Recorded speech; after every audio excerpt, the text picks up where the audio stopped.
शहर में मानसून की दस्तक के साथ ही शहर में बने पुराने और जर्जर मकान अब आम जन की जान पर तलवार लटके हुए हैं और इन जर्जर मकानों के आसपास रहने वाले लोग डर के माहौल में हैं। हर किसी को डर है कि कोई अप्रिय घटना ना हो जाए। प्रत्येक साल मानसून से पहले जर्जर मकानों को लेकर प्रशासन चिंता जताता है, लेकिन कार्रवाई नहीं करता।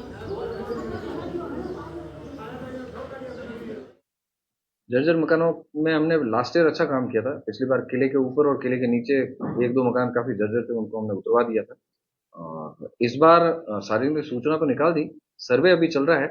और वैसे कोई ऐसा बिल्कुल ही जर्जर मकान हमारे नज़र में अभी तक आया नहीं है, क्योंकि पिछली बार हमने दो तीन जो बहुत ज़्यादा जर्जर थे वो मकान हमने हटवा दिए, उतरवा दिए थे। तो ऐसा कोई आएगा तो हम तैयार हैं उसके लिए भी। अगर कोई नहीं करता है तो फिर हम नोटिस देके हम खुद उसको स्वर्ण नगरी जैसलमेर जिसे देखने के लिए लाखों सैलानी आते हैं और शहर के भीतरी हिस्सों से गुजरते हैं, लेकिन इन भीतरी हिस्सों में कई ऐसे मकान हैं जो जर्जर है। नगर परिषद हर साल नोटिस देती है, लेकिन उसके आगे कोई कार्रवाई नहीं होती। ना तो मकान मालिक सुध ले रहे हैं, ना ही प्रशासन और सरकार।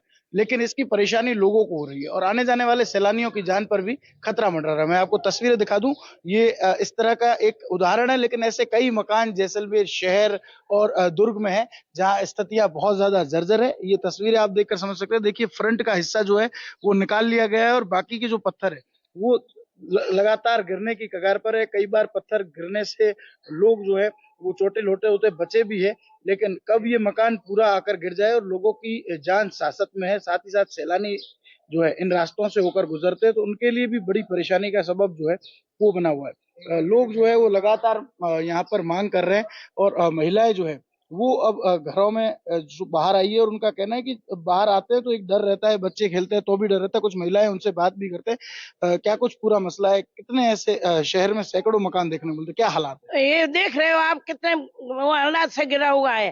कई बार हमने नोटिस भी दिया है कि इस मकान को उतारा जाए, पर नहीं उतारा जा रहा है। आप इसका ध्यान देके, और बच्चे बारिश आती है तो यहाँ पे खेलते हैं और बच्चों का आओ जाओ यहाँ होता रहता है, पर उसमें कई ऐसा मौका लगता है कि पत्थर गिरते भी हैं। 2-3 पत्थर भी गिरे हैं अभी अभी बारिश में। इसलिए मैं हमारी रिक्वेस्ट है कि आप जल्दी से जल्दी ये मकान उतराया जाए। किस तरह के हालात है, कितना डर रहता है यहाँ? बहुत बहुत डर रहता है। बच्चे खेलते हैं जब ज्यादा रहते हैं, कई लोग घूमने वाले आते हैं तो वो भी यहाँ विश्राम करने के लिए यहाँ बैठ जाते हैं, तो डर तो रहता ही है ना इस बात का। इसलिए प्लीज रिक्वेस्ट है हमारी कि ना इसकी सुध ली जाए। जैसलमेर शहर में ऐसे कई मकान हैं। बात करें तो भीतरी शहर जो कि पर्यटक की दृष्टि से काफी महत्वपूर्ण है, लेकिन उसी भीतरी शहर पे अधिकतर गलियों में जो है ऐसे मकान है। अगर आंकड़ों की बात करें तो 100 से अधिक ऐसे मकान हैं जो कि भीतरी शहर में जर्जर है और कभी भी गिर सकते हैं। हर साल नगर परिषद यहाँ पर नोटिस देकर तीसरी कर देता है, लेकिन इसके आगे की कार्रवाई नहीं होती है। जरूरत है कि अब इन मकानों को उतरवाया जाए और अगर इनके मकान मालिक कोई कार्रवाई नहीं कर रहे तो उन पर भी जो है नियमानुसार कानूनी कार्रवाई की जानी चाहिए, ताकि इस तरह के जर्जर मकान किसी की जान ना ले। श्रीकांत व्यास, एनडीटीवी, जैसलमेर।